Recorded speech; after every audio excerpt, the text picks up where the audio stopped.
চাই না, মুক্তা চাই না, সোনা চাই না, জান্নাত চাই না গো আল্লাহ। আমার গুনাহগার উম্মতি যারা আছে জাহান্নামী, তাদেরকে তুমি জান্নাতি বানায়া দাও। আমি নবী আমার জন্য উপহার হয়ে যাবে। জোরে বলেন সুবহানাল্লাহ।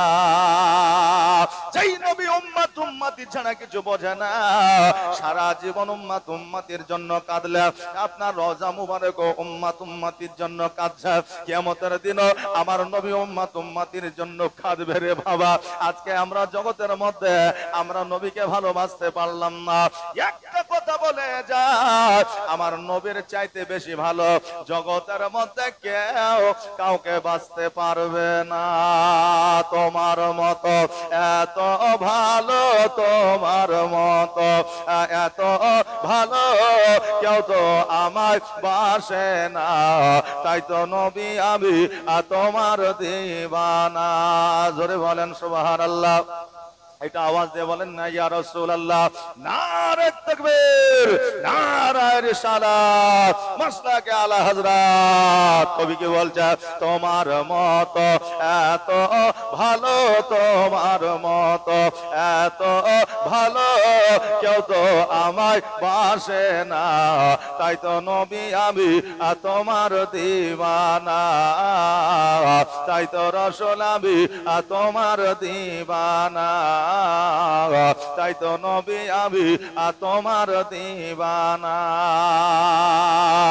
ও কি শুনেছি, ও কি শুনেছি কিতাবের লেখা,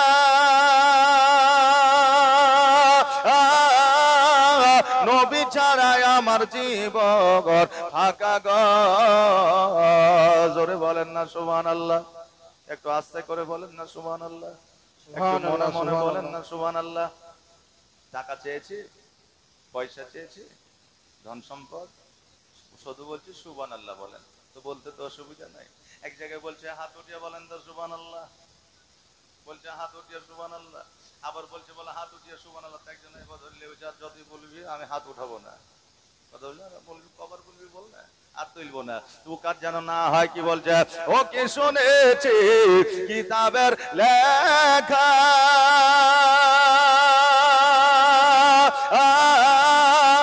নবী ছাড়াই আমার জীবন ফাঁকা গো। নবীজিকে ভালো না বাসিলে, নবীজিকে ভালো না বাসিলে আল্লাহ পাওয়া যাবে না। তাই তো নবী আমি তোমার দিওয়ানা। তোমার মতো এত ভালো, তোমার মতো এত ভালো কেউ তো আমায় বাসে না। তাই তো নবী আমি তোমার দিওয়ানা। তাই তো রাসূল আমি তোমার দিওয়ানা। বাবাজি ভাইরা, আমার মায়েরা, আমার নবী মুস্তাফা সাল্লাল্লাহু তাআলা আলাইহি ওয়াসাল্লাম আমার মা হালিমা রাদিয়াল্লাহু তাআলা আনহার বাড়িতে যখন লালিত পালিত হইতেছিলেন, আমার নবীজি বলে, মা আমার ভাই জুমরা যায় প্রতিদিন ছাগল বকরি চরানোর জন্য, কিন্তু আমাকে তুমি একদিনও ছাগল বকরি চরানোর জন্য পাঠাও না। হালিমা বলতেছে, বেটা রে, আজকে আমার সন্তানকে ছাগল বকরি চরানোর জন্য পাঠা, কিন্তু তোমাকে আমি পাঠাইতে পারি না। এই জন্য পারি না, বন জঙ্গলে বাঘ আছে, ভাল্লুক আছে, হাতি আছে, কত রকমের জীবজন্তু আছে। যদি তোমাকে আক্রমণ করে দেয়, আমি আব্দুল মুত্তালিবকে জবাব দিতে পারবো না।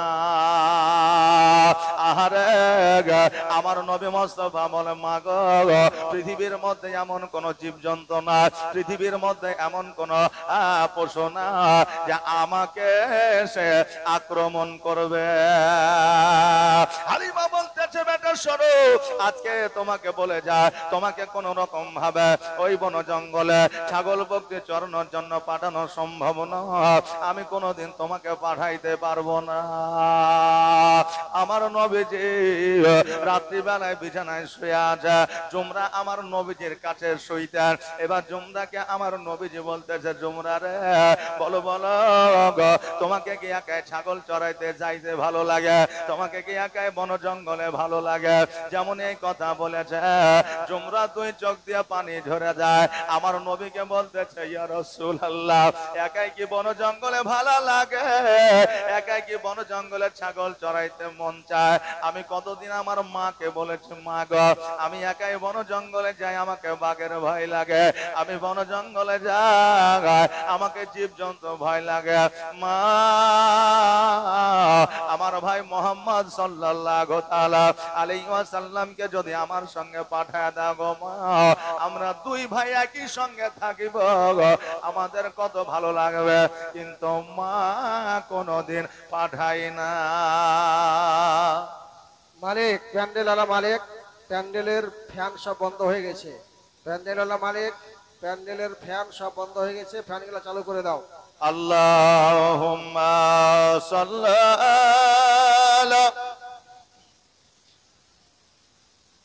মাওলানা মুহাম্মাদ ওয়া আলা আলি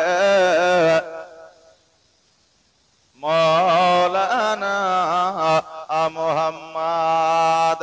এ সোনামানিকেরা, আমার নবীজি বললে, এ জুমরা শোনো রে, আজকে তোমাকে আমি একটা প্রসেস দিব, আমি একটা যুক্তি দিব। ওই যুক্তি মোতাবেক যদি তুমি কাজ করো, আগামী কালকে মা আমাকে তোমার সঙ্গে ছাগল বকরি চড়ানোর জন্য পাঠায়া দেবে। বলে কি যুক্তি, কি পরামর্শ বলো? বলে সকালবেলা ছাগল নিয়ে তোমাকে বন জঙ্গলে যাইতে হবে না, চুপ করে বাড়িতে বসে থাকবে। মা যখন বলবে, বেটা ছাগল নিয়ে কেন জঙ্গলে যাও না, তুমি বলবে যে আমার নবীকে আমার সঙ্গে যতক্ষণ না পাঠাবে আমি আর কোনদিন ছাগল চড়াইতে যাব না।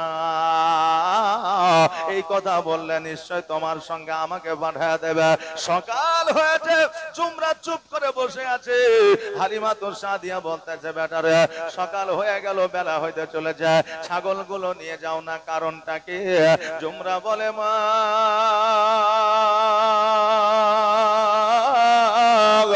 আজকে যতক্ষণ পর্যন্ত আমার দুধ ভাই মোহাম্মদ সাল্লাল্লাহু তাআলা আলাইহি ওয়াসাল্লামকে আমার সঙ্গে না পাঠাইবা গো মা, আমি অতক্ষণ পর্যন্ত আজকে ছাগল নিয়ে যাব না।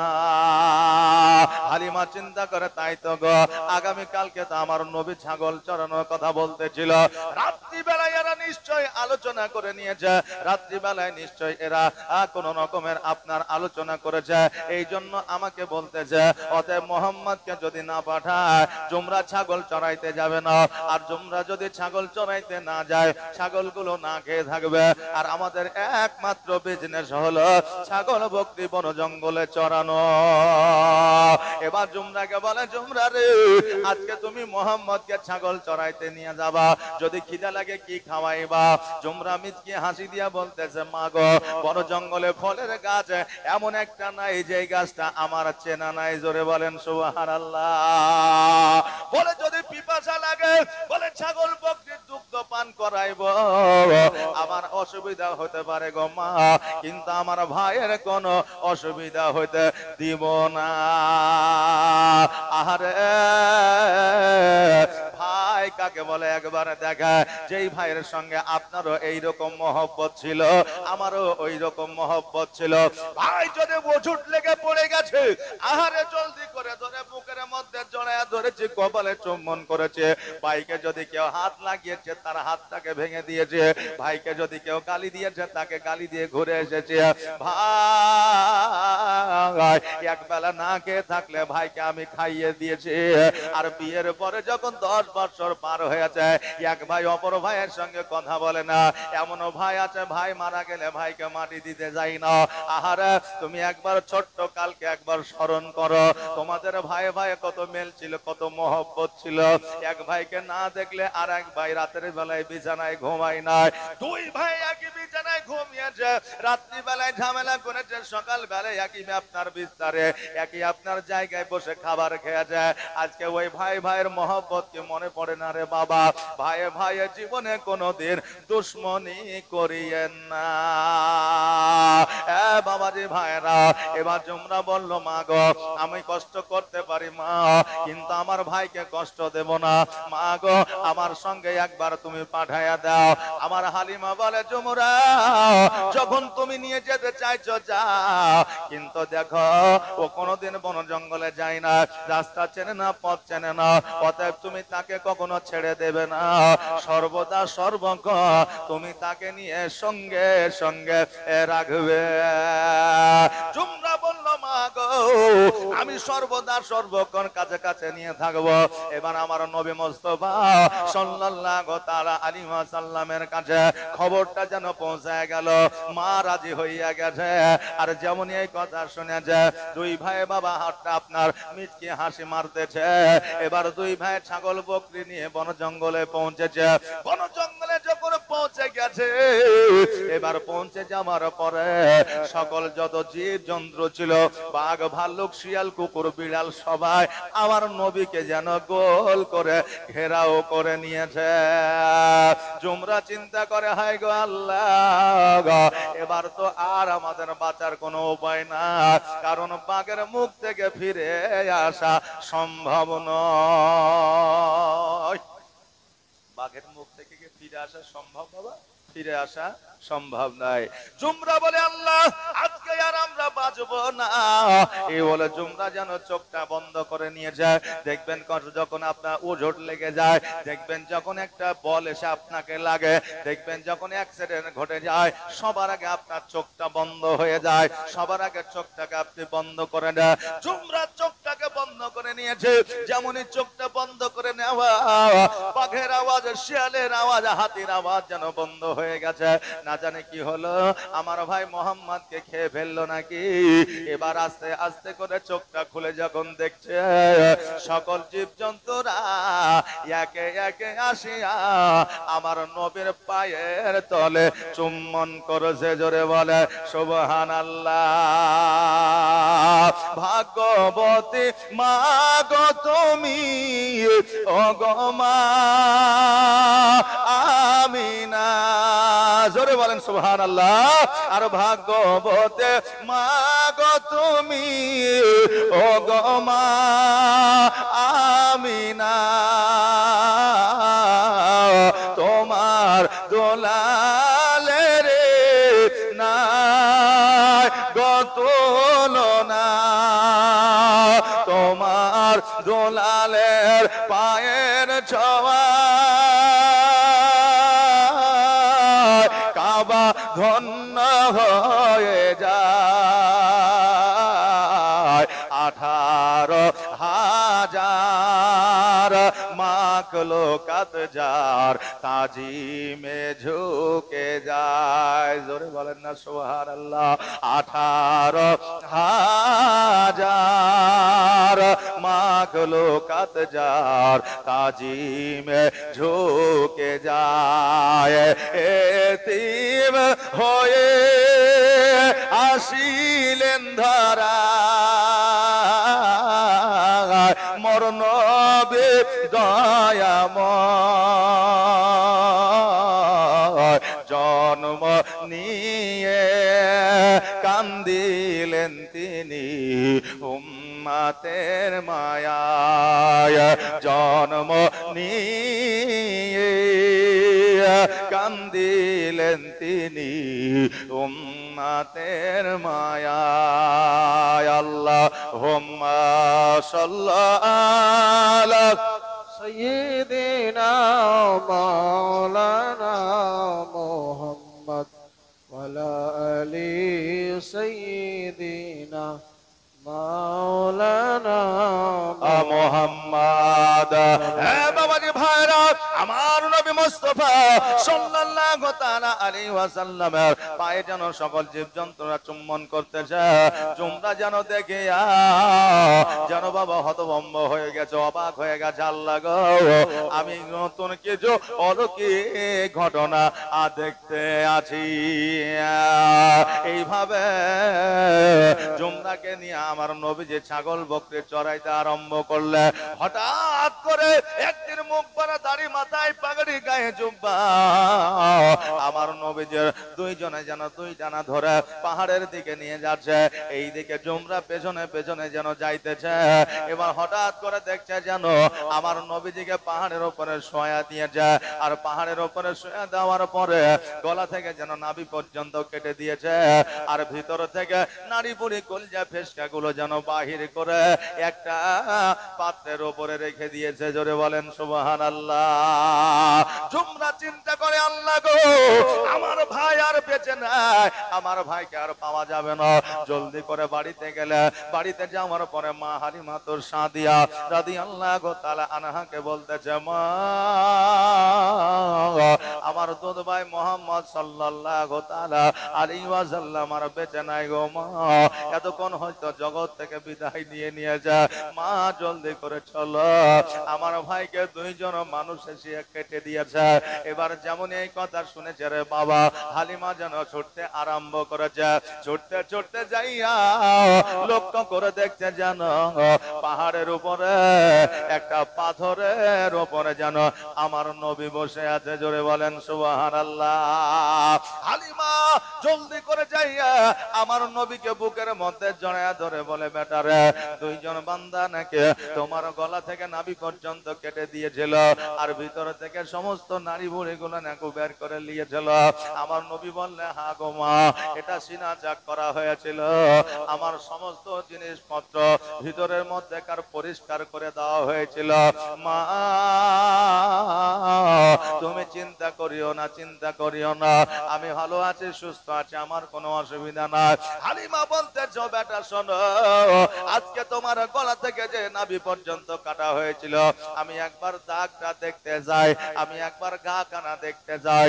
নবী আমার জুব্বা মুবারকের যেমনই বোতাম গুলাকে খুলে দিল, হালিমা লক্ষ্য করে দেখলো, আর খোদার কসম করে বলল, আমার নবীজের গলা থেকে যে নাভি পর্যন্ত কাটা ছিল, ওই কাটা থাকা তো দূরের কথা, একটু দাগ পর্যন্ত ছিল না। জোরে বলেন সুবহানাল্লাহ।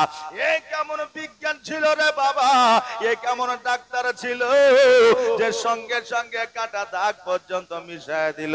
আজকে জগতের কিছু মানুষ আছে যারা বলে নবী আমার মতো ছিল, নবী আমাদের মতো ছিল। জোরে বলেন নাউজুবিল্লাহ।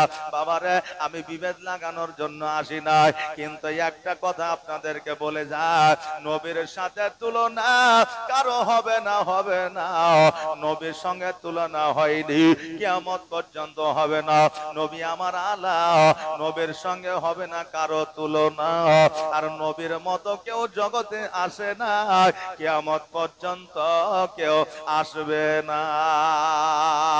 নবীর সঙ্গে কারো হবে না তুলনা, কারণ নবীর থুতু মুবারকে মানুষের রোগ ভালো হয়ে গেছে। নবী একবার তাকায় দিয়েছে, মানুষের রোগ ভালো হয়ে গেছে। নবীর পায়ের কদমের আপনার মরুভূমি তুলে নিয়ে গিয়ে গায়ে লাগিয়ে নিয়েছে, তো স্কিনের রোগ ভালো হয়ে গেছে। আপনার চোখে লাগিয়ে নিয়েছে, অন্ধ চোখ আপনার ভালো হয়ে গেছে। ওই নবীর সঙ্গে তোমার কেমন করে হয় তুলনা? বড় বড় বিজ্ঞানীরা নবীর সঙ্গে করতে পারেনি তুলনা, আর আমি একজন সামান্য মানুষ হইয়া আমি কেমন করে নবীর সঙ্গে করতে পারি তুলনা? এটা কোনোদিন সম্ভব হবে না। জোরে বলেন নাউজুবিল্লাহ। এই জন্য বলছে বিজ্ঞানীরও বিজ্ঞানী আমার নবীজি। জোরে বলেন সুবহানাল্লাহ। নবীর মতো বিজ্ঞান জগতে কেউ আসেনি, নবীর মতো ডাক্তার জগতে কেউ আসে না, নবীর মতো মাস্টার জগতে কেউ আসে নাই, নবীর মতো প্রফেসর জগতের মধ্যে কেউ আসে না। আমার নবীকে বিজ্ঞানেরও বিজ্ঞান বলা হয়েছে, দার্শনিকেরও দার্শনিক বলা হয়েছে, প্রফেসরের প্রফেসর বলা হয়েছে, ডাক্তারেরও ডাক্তার বলা হয়েছে। এই জন্য কবির ভাষায় কি বলছে দেখা, আর বিজ্ঞানীরও বিজ্ঞানী আমার নবীজি। এমন একটা দয়ার নবী আর হবে কি, এমন একটা মায়ার নবী আর হবে কি, বিজ্ঞানীদের বিজ্ঞানী আমার নবীজি। বিজ্ঞানীরা রথের যুগে আকাশেতে যায়, আর আমার নবী রকেট ছাড়া মেরাজেতে যায়। জোরে বলেন সুবহানাল্লাহ। প্লেনের যুগে আর বিমানের যুগে আসমানে যাচ্ছে, তাও প্রথম আসমানে চাঁদের দেশে, কেউ ঘুরে আসছে কেউ ঘুরে আসছে না, তাই তাদের কত নাম হয়েছে ইতিহাসের পাতায় উঠে যাচ্ছে। আর আজকে থেকে 1446 হিজরি আগে আমার নবী যেই সময় ঊর্ধ্ব গমনে গিয়েছিল, যেটাকে মেরাজ বলা হয়, ওই সময় বিমান ছিল না, পাইলট ছিল না, ওই সময় আপনার এরোপ্লেন ছিল না। নবী আমার ওই সময়তে প্রথম আসমান নয়, দ্বিতীয় আসমান নয়, সপ্তম আসমান ভেদ করে আমার আল্লাহর সঙ্গে দিদার করেছিলেন। জোরে বলেন সুবহানাল্লাহ। ওই নবীর সঙ্গে আমার আপনার তুলনা কি করে হইতে পারে? বিজ্ঞানীরা রথের যুগে আকাশেতে যায়, আর আমার নবী রকেট ছাড়া মেয়েরা যেতে যায়। ওরে এই যুগে কি এমন বিজ্ঞান আর হবে কি? ওরে এই যুগে কি এমন বিজ্ঞান আর হবে কি? বিজ্ঞানীদের বিজ্ঞানী আমার নবীজি। আবু বকর সিদ্দিকের সাপে কামড়াইল গো, আর আমার নবীর থুতু দিয়া ভালো হয়ে গেল। জোরে বলেন না সুবহানাল্লাহ। নবীর থুতু মুবারকে আবু বকর সিদ্দিকের বিষ পানি হয়ে গেল, সাপে কামড় দেওয়া। এখন কোন ডাক্তার মাস্টার উকিল হাকিম আছে যে থুতু মুবারক দিবার বিষ পানি হয়ে যাবে? আছে? নাই, কিয়ামত পর্যন্ত হবে না। তাই বলছে আবু বকর সিদ্দিকের সাপে কামড়াইলো, আর আমার নবীর থুতু দিয়া ভালো হয়ে গেল। ওরে এই যুগে কি এমন ডাক্তার আর হবে কি? ওরে এই যুগে কি এমন ডাক্তার আর পাইবা কি? বিজ্ঞানীদের বিজ্ঞানী আমার নবীজি। আগের যুগের মানুষের অসুখ কম হতো, আর আমার নবীর কাছে আসলে ভালো হয়ে যেত। জোরে বলেন সুবহানাল্লাহ। আমার নবীর কাছে আসলে ভালো হয়ে যেত। নবী প্যারাসিটামল, ওমেসডি, ক্যালপল এরকম কোন ট্যাবলেট দিত কিনা? ট্যাবলেট বাবা তখন ছিল না। নবী আমার কোরআনের আয়াত দিত, আর কিছু গাছগাছরা দিত, রোগ ভালো হয়ে যেত। আবু বকর বলেছিল আমার কোন রোগ বালা হইলে আমার নবীর কাছে পৌঁছে গেলে, আমার নবীর চেহারা দেখলে আমারও রোগ ভালো হয়ে যেত। জোরে বলেন সুবহানাল্লাহ। আগের যুগের মানুষের অসুখ কম হতো, আর আমার নবীর কাছে আসলে ভালো হয়ে যেত। ওরে এই যুগে কি এমন ওঝা আর হবে কি? ওরে এই যুগে কি এমন ওঝা আর হবে কি? বিজ্ঞানীদের বিজ্ঞানী আমার নবীজি। এমন একটা দয়ার নবী, এমন একটা মায়ার নবী, এমন একটা দয়ার নবী আর হবে কি? বিজ্ঞানীদের বিজ্ঞানী আমার নবীজি। আল্লাহুম্মা সাল্লি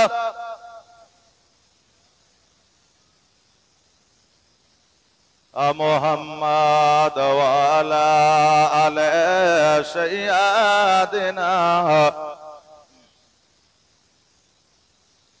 মুহাম্মাদ। এ বাবাজি ভাইরা, আমার হালিমাতুর সাদিয়া রাদিয়াল্লাহু তাআলা আনহা বলে, বেটারে আজকে এত বড় যখন একটা দুর্ঘটনা ঘটে গেছে, আজকে এত বড় যখন একটা কাহিনী ঘটে গেছে, অতএব তোমাকে আর তাইফে রাখা যাবে না।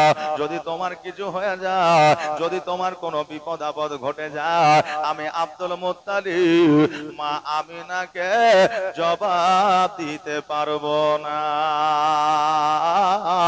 ও বেটা মুহাম্মদ সাল্লাল্লাহু তাআলা আলাইহি ওয়াসাল্লাম, চলো চলো তোমাকে মক্কা নগরে গিয়ে রেখে আসে তোমার মায়ের কাছে।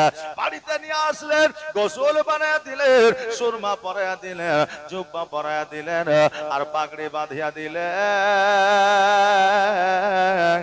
আমার নবীর আঙ্গুল কানা ধরিয়া মরুভূমি দিয়া যেন চলতে আরম্ভ করলে।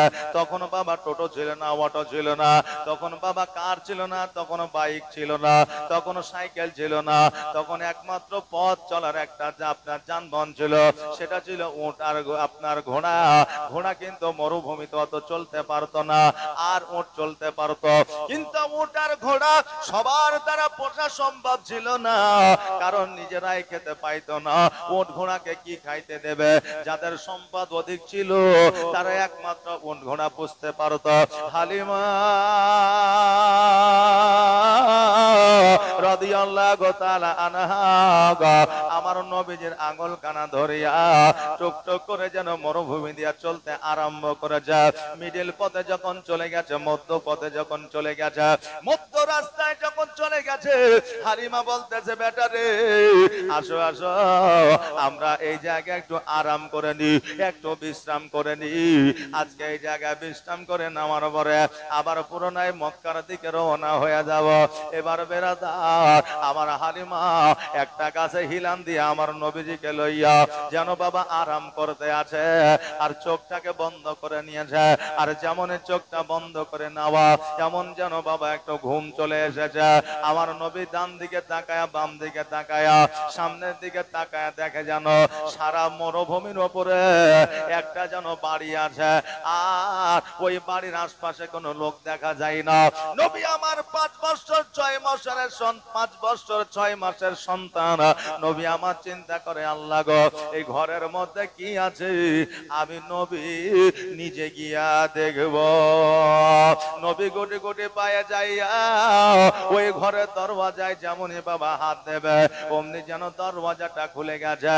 নবী দরওয়াজাটা খোলেন না, আর দরওয়াজাটা যেমনই খুলে যাওয়া, অমনি যেন ঘরের মধ্যে থেকে একটা নয়, দুইটা নয়, 100 নয়, 150 নয়, 300 মূর্তি আমার নবীর পায়ের তলে পড়েছে। জোরে বলেন সুবহানাল্লাহ।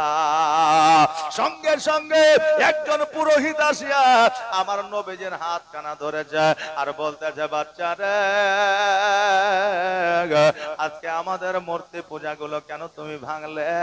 নবী আমার বলে শোনো গো, আমি বাচ্চা ছেলে, এত বড় বড় মূর্তি কেমন করে আমি ভাঙতে পারি? আমার দ্বারা সম্ভব নয়। ওই পুরোহিত বলল আজকে তুমি ছাড়া এখানে কেউ নাই, আমি জানতে পারছি, বুঝতে পারছি তুমি এত বড় মূর্তি ভাঙতে পারবে না, কিন্তু গ্রামের মানুষ, শহরের মানুষ যখন আসবে আমাকে তারা দোষারোপ করবে, আমি তোমাকে দেখাইয়া দিব। বাচ্চাকালে আপনার সঙ্গে ঘটেছে, আমার সঙ্গে ঘটেছে, আলেমের সঙ্গে ঘটেছে। দেখবেন বাচ্চাকালে অনেক সময় দোষ না করিয়াও আপনার বকা খেতে হয়েছে, হয়নি?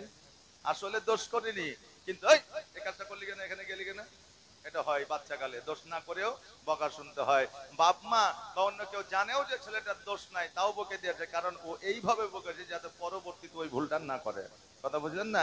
এই জন্য বাবা আমার নবী মুস্তাফা সাল্লাল্লাহু তাআলা আলাইহি ওয়াসাল্লাম মূর্তি ভাঙে না, এটা বুঝতে পারছে পুরোহিত। বুঝার পরেও আমার নবীজিকে নিয়ে যাইয়া একটা ঘরের মধ্যে রেখে দিয়েছে। এইদিকে হালিমা সাদিয়া রাদিয়াল্লাহু তাআলা আনহা চট করে বাবা ঘুমটা ভেঙে গেছে, আর ঘুমটা ভেঙে যাওয়ার পরে ডান দিকে দেখে আমার নবী না। নবী কোথায় গেল, কোথায় গেল? ফাঁকা মরুভূমি, চারিদিকে তাকিয়ে দেখে নবীকে দেখা যায় না। ওই ঘরের কাছে আসিয়া পুরোহিতকে জিজ্ঞাসা করে বাবা রে, একটা নুরানিময় চেহারাওয়ালা সন্তান, 5 বছর 6 মাস বয়স, এই সন্তানটিকে তুমি কি দেখেছ? বলে আমি একটা সন্তানকে ঘরের মধ্যে রেখেছি, দেখে এই সন্তানটা কিনা। এবার দরওয়াজাটা খুলে দিয়েছে, যেমনই লক্ষ্য করে দেখছে যেন ওই সন্তানটি আর কেউ নয়, ওই সন্তানটি হলো মুহাম্মাদুর রাসূলুল্লাহ সাল্লাল্লাহু তাআলা আলাইহি ওয়াসাল্লাম। সঙ্গে সঙ্গে হালিমা সাদিয়া রাদিয়াল্লাহু তাআলা আনহা ছুটতে ছুটতে যাই আমার নবীজিকে জড়াইয়া ধরলে, বলে মুহাম্মদ আজকে তুমি এই জায়গায় এসেছে কেমন করে? নবী আমার বলে মা গো, আমি দেখতে আসলাম ঘরের মধ্যে কি আছে। দরজা অটোমেটিক খুলে গিয়ে মূর্তিগুলো ভেঙে পড়েছে, আমি নাকি মূর্তিগুলো ভেঙেছি এই কথা বলছে। হালিমা বলতেছে বাবা মূর্তি কি তুমি ভেঙেছ? নবী আমার বললেন না গো মা, মূর্তি আমার দ্বারা ভাঙা সম্ভব নয়। পুরোহিত বলল না, মূর্তি যে ভাঙুক আর না ভাঙুক বিচার কিন্তু ওর হবে, যেহেতু ও ছাড়া আর কেউ ছিল না। হালিমা বলতেছে শোনো রে, আজকে বাচ্চা যখন বলে দিয়েছে মূর্তি ভাঙে না, অতএব মূর্তি ভাঙতে পারে না, কারণ তাইফে জীবনে কেউ প্রমাণ করে দিতে পারেনি এই বাচ্চা মিথ্যা বলেছে, আজকেও পারবে না, কিয়ামত পর্যন্ত পারবে না। অতএব যখন বলে দিয়েছে মূর্তি ভাঙে না, এই বাচ্চার দ্বারা সম্ভব নয়, অতএব দয়া করে তুমি ছেড়ে দাও। বলে না না, ছাড়া যাবে না।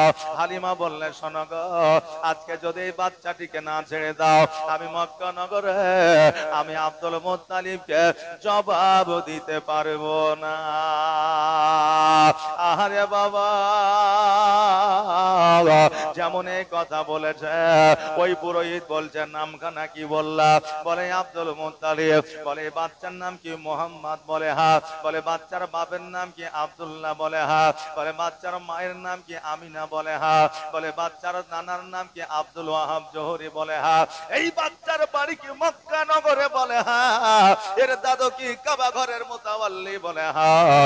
সঙ্গে সঙ্গে ওই পুরোহিত আমার নবীজির কদম মুশি করে বলতেছে, ইয়া রাসূলুল্লাহ, ইয়া হাবিবাল্লাহ, নবী গো, আমার বড় বেয়াদবি হয়ে গেছে, ইয়া রাসূলুল্লাহ, আমাকে দয়া করে আপনি ক্ষমা করে দেন, আর আপনার পবিত্র কালমা খানি আমাকে পড়াইয়া নেন। আমার হালিমা বলতেছে, হঠাৎ করে এত পরিবর্তন, কারণটা কি? বলে হালিমা, তুমি জানো না, জানো না, আমি তাওরাত ইনজিল জুবুরে দেখেছি যে আখেরি পয়গম্বর মুহাম্মদ রাসূলুল্লাহ সাল্লাল্লাহু তাআলা আলাইহি ওয়াসাল্লাম একটা সত্য ধর্ম নিয়ে আসবে, যে মনোনীত ধর্ম নিয়ে আসবে, একটা কালেমা নিয়ে আসবে, আর ওই শেষ নবীর নাম হবে মুহাম্মদ, তার বাপের নাম হবে আব্দুল্লাহ, তার মায়ের নাম হবে আমিনা, তার দাদার নাম হবে আব্দুল মুত্তালিব, কাবা ঘরের মুতাওয়াল্লি। অতএব আমি যখন জানতে পারলাম, বুঝতে পারলাম, আমি তার কদম ধরে ক্ষমা চেয়ে নিয়েছি। আজকে আমি বেধর্মিক হয়ে মারা যেতে চাই না, আমি মুনাফিক হয়ে মারা যেতে চাই না, আমি কাফের হয়ে মারা যেতে চাই না, আমি একমাত্র মুসলমান হয়ে মারা যেতে চাই। তাই নবী গো, দয়া করে আপনার কালেমা খানি আমাকে পড়ায়া নেয়। সঙ্গে সঙ্গে আমার নবী মুস্তাফা সাল্লাল্লাহু তাআলা আলাইহি ওয়াসাল্লাম কালেমা তাইয়্যিবা লা ইলাহা ইল্লাল্লাহু মুহাম্মাদুর রাসূলুল্লাহ সাল্লাল্লাহু তাআলা আলাইহি ওয়াসাল্লাম কালেমা খানি পড়ায়া নিলেন। আজকে আমাদের মধ্যে প্রশ্ন জাগতে পারে, 5 বছর 6 মাস বয়সে নবী আমার কেমন করে কালেমা পড়াইলেন? কারণ 40 বছর বয়সে তো নবুয়ত লাভ করেছে। বাবারে, আমরা আহলে সুন্নাত ওয়াল জামাতের আলে, নবী আমার 40 বছর বয়সে নবুয়ত লাভ করেছে, এটা আমরা বিশ্বাস করি না। কারণ আমার নবী আব্বালেও ছিল, এখনো আছে, কিয়ামত পর্যন্ত থাকবে। জোরে বলেন সুবহানাল্লাহ। নবী 40 বছর বয়সে নবুয়ত লাভ করেছে, এটা হচ্ছে ইতিহাসের লেখাতেও বন্ধের লেখা। কিন্তু আহলে সুন্নাত ওয়াল জামাতের আলেম ওলামা আমার নবী 40 বছর বয়সে নবী হয়েছে, এটা কোনোদিন বিশ্বাস করে না, কিয়ামত পর্যন্ত করবে না। বাবাজি ভাইরা, আমার মায়েরা, আমার নবী মুস্তাফা সাল্লাল্লাহু তাআলা আলাইহি ওয়াসাল্লাম সেই দিন কালেমা পড়ানো তো দূরের কথা, নবী আমার যেই দিন 570 খ্রিস্টাব্দে জগতের মধ্যে এসেছিল, সেই দিন সিজদায় পড়ে ইয়া হাবলি উম্মতি উম্মতি বলে কেঁদেছিল। কারণ ছিল এটাই, নবী আমার জগতে যেই দিন এসেছিল, সেই দিন থেকে ইসলামের বার্তা সারা পৃথিবীর মধ্যে পৌঁছে গিয়েছিল। জোরে বলেন সুবহানাল্লাহ। নবী আমার কালেমা পড়ে নিলেন, কালেমা পড়ে নেওয়ার পরে ওই জায়গা থেকে বের হয়ে যাচ্ছে। পুরোহিত বলল, ইয়া রাসূলুল্লাহ, ইয়া হাবিবাল্লাহ, নবী গো, আজকে যখন আমি কালেমা পড়ে নিয়েছি, আমার জান মাল ধর যাবতীয় সবকিছু আপনার উপরে আমি বিলীন করে দিলাম। ইয়া রাসূলুল্লাহ, যখন প্রয়োজন, যখন দরকার হবে, একবার ডাক দিবেন, আমি হাজির হয়ে যাব। আহারে মহব্বত দেখেন আমার নবীর প্রতি। আজকে আমরা নবীকে মহব্বত করি, ভালোবাসি, ভালোবাসি, আমরা শুধু মুখেই বলি, আর নবীর যখন কিয়ামের পালায় আসে, আমরা পালায়া যাই।